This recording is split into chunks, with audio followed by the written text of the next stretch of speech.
Like Rihanna says, wrap it up, wrap it up. So I think it's time for some closing remarks from Mr. Tez Ricklin. And I'm going to say we have a responsibility to turn our backyards into wildlife gardens. We need to support our local ecosystems, get your exotic plants out of your property, plant natives, put bird houses up. No, but you know, that's not going to stop. That's not going to do anything to stop global warming, though.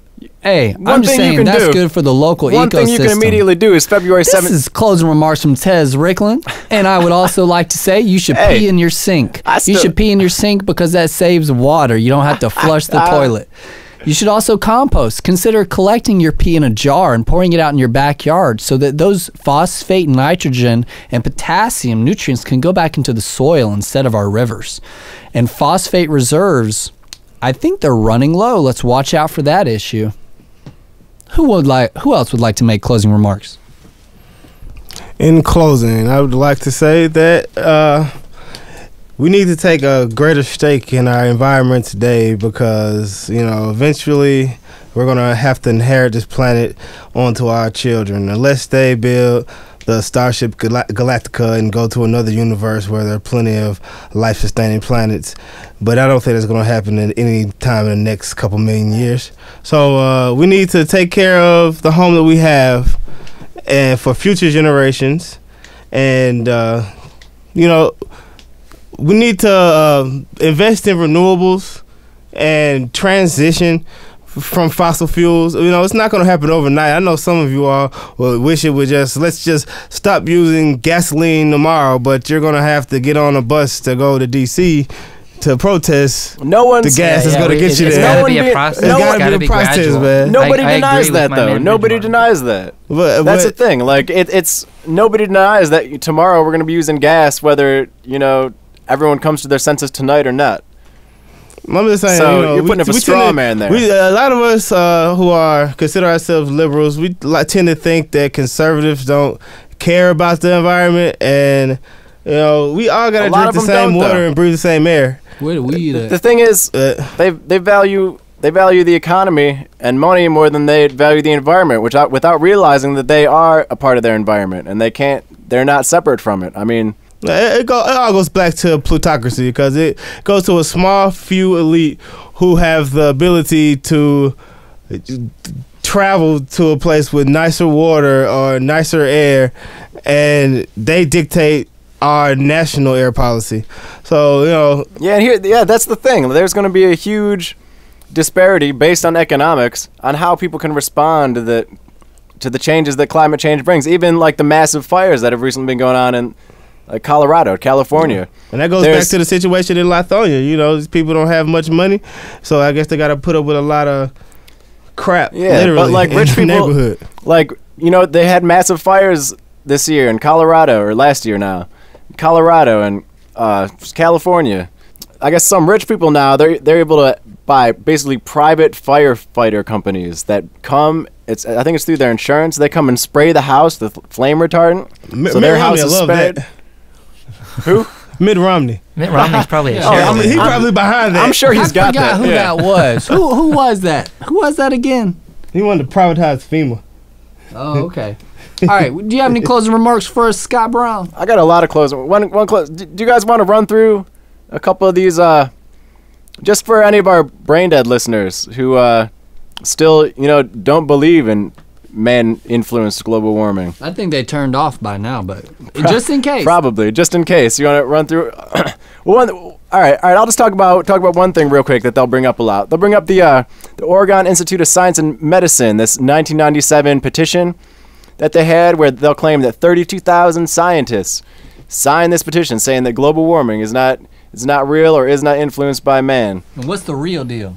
The real deal is, 32,000 people signed it. Yeah, but not they're scientists. They all graduated from science programs. But here's the thing: it's 32,000 people.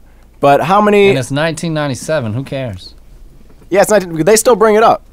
Wow. They'll still bring. I mean, have you not heard these people? No, have you never debated anybody about this? If you're stupid, if you're crazy, if you're a nut job, I just don't listen to you. I'm sorry. But here's the thing: know like 3 times as much now as we did in 1997. Yeah, but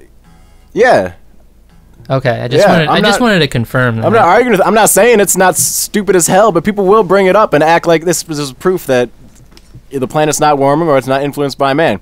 But all I want to point out is it's approximately 0.3% of scientists of people that have graduated with science degrees in the past, since 1970. So since 1970, 10.6 million people have graduated with science degrees, and only 32,000 signed it. And they're not all necessarily scientists. A lot of them are engineers. Yeah, who cares? It's medicine. Stupid. It's completely stupid. And then that's what conservatives or conspiracy theorists want to try to say. And they're not even all scientists. If you take out everyone who's not a scientist, why are we even taking these people's opinions? Because that's all it is. It's an opinion. Because all I'm saying is anytime you look at any single, whether it's the medieval warming period or... Seriously, isn't global warming the not believing in it, the rejection of it, isn't that on the same level as a conspiracy theory? Well, it is. I mean, a lot of them will say they'll point to Agenda 21, which is even less on the level of a conspiracy theory. No, but they make it really, a conspiracy that seems like a widely held conspiracy theory. That it definitely is. It's the conspiracy. Even people who are slightly leftist, even people involved in Occupy. I've met people who every time you bring up climate change, they'll start talking about Agenda 21 and say misinformation. It's a new world order, United Nations plot to take our freedom. And that's what the Tea Party posted as too. The misinformation being funded by the Plutocracy. Exactly. A small group, because the majority of the plutocrats know the truth and accept it. But, and they are making strides to make money with the next form of energy. And some of them are drinking their own Kool-Aid, and they're making money too.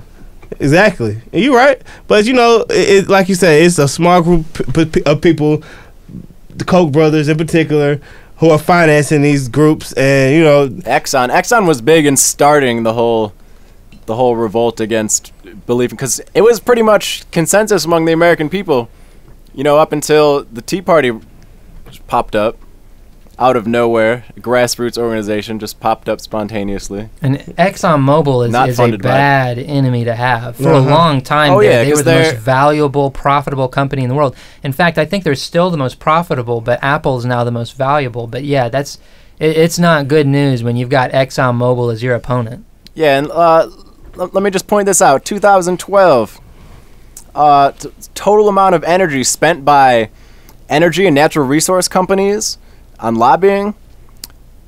Let me guess it, guys. Throw out a number. $1 billion. Big ass number. No, it's actually less than that. They don't need that kind of money to get influence. At least not anymore. We need to make them lobby harder. Yeah, that's right. We need to get them to spend more money to get this bullshit through. We want those lobbying jobs. Well, okay, $200 million. Yeah, well, you're a little short now. It's $281 million. In 2010, though, it was $453 million. That's surprisingly low. That's because Democrats are in control of Congress in 2010. They had to spend that money.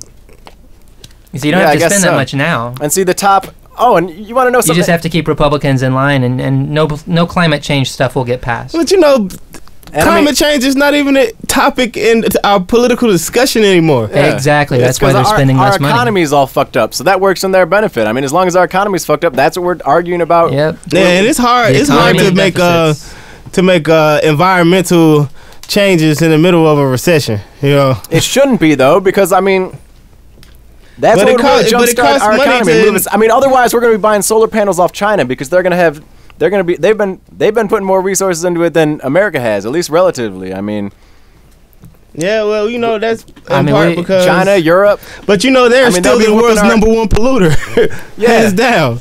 But they're invested. They know that they're catching up. They know. They actually seem more. The Chinese government seems way more on top of environmental problems than the U.S. government is. Even though they pollute more than us, they seem more concerned about it and they put more effort into stopping it. Chinese river dolphin, another extinct species. Yeah, was recently. Yep. So here are my closing remarks. In the past, we have come up with a lot of amazing technologies through a combination of public and private funding. The universities generally doing the basic research, and then companies generally doing the applied research and the development of the technology. Right now, Congress, with this sequester, is looking to cut science spending. They already cut it. Republicans back in 2011 managed to cut it. Now they're looking to cut science spending even more. And if they succeed in doing this, and of course one of the biggest things they're going after is solar power and anything alternative energy related, science spending in those areas, or in the EPA, they're looking to slash really heavily. And if they succeed in that, it's going to mean that the biggest funder of alternative energy in the world, which is the U.S. federal government, that is going to get slashed. And the progress of this technology is going to be slowed down. And it's going to hurt us a lot going into the future. We're going to have more pollution, more global warming, and more overall suffering because of these kinds of senseless acts. And it makes you wonder, back when Dwight Eisenhower and John Kennedy were supporting programs that put massive amounts of money into the computer chip, what if there had been someone then who tried to block the computer chip, who tried to block those things from getting funded, such as the computer chip, such as medical research, which has led to the kinds of innovations we have today, where we're able to cure most people who get cancer, and we're able to get people who have heart problems. We don't have a cure for cancer yet. I didn't say that. You said cure most people who have cancer. Treat most people who have cancer so they're able to survive. These things we wouldn't be able to do today if people had succeeded back in the 50s and 60s and 70s at gutting science spending. And now we have people today, the populist Republicans in Congress, who want to cut that spending so that our future will look that much dimmer. Well, one thing for sure, history has proven you can't stop the future. You're listening to Plutocracy Now.